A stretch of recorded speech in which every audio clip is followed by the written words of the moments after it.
দীর্ঘ দীর্ঘ 15 দিন পরে হচ্ছে ঢাকায় ব্যাক করলাম ছুটি কাটিয়ে। দেন এই যে দেখেন আমার ফুলের টপের ফুল গাছগুলো একদম মানে মরে যায় না, জাস্ট পাতা শুকায় গেছে পানির অভাবে, প্রচুর গরম রৌদ্র। অ্যান্ড আমি সকাল সকাল ঘুম থেকে উঠে রেডি হব, কলেজে যাব। দেন হচ্ছে আমাদের আজকে 15 দিন ছুটির পরে প্রথম ক্লাস হবে। আর দেখেন সকালটা এত সুন্দর, পাখির কিচিমিচি কিচিমিচির ডাক। আমি এই সাউন্ডটা মিউট করে এনে রেখে দিয়েছি, কারণ আমার কাছে সাউন্ডটা এত এত এত ভালো লাগছে যা বলার বাহিরে। তো এখন রেডি হয়ে কলেজে চলে গেলাম।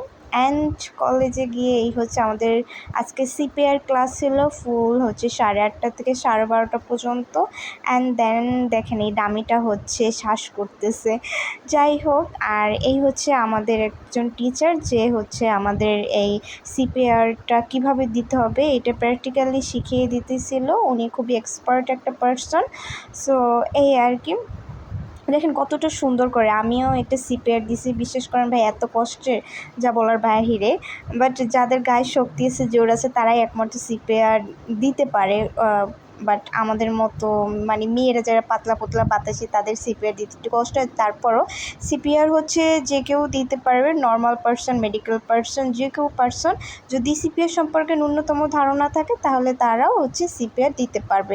আমার মেবি মনে হয় সিপিআর সম্পর্কে সবারই মোটামুটি ধারণা আছে, এটা প্র্যাকটিক্যালি সবাই দিতে পারে আর কি।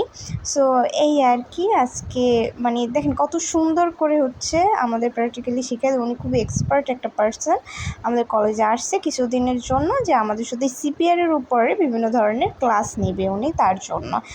সো এই আর কি, টাটা বাই বাই, আল্লাহ হাফেজ।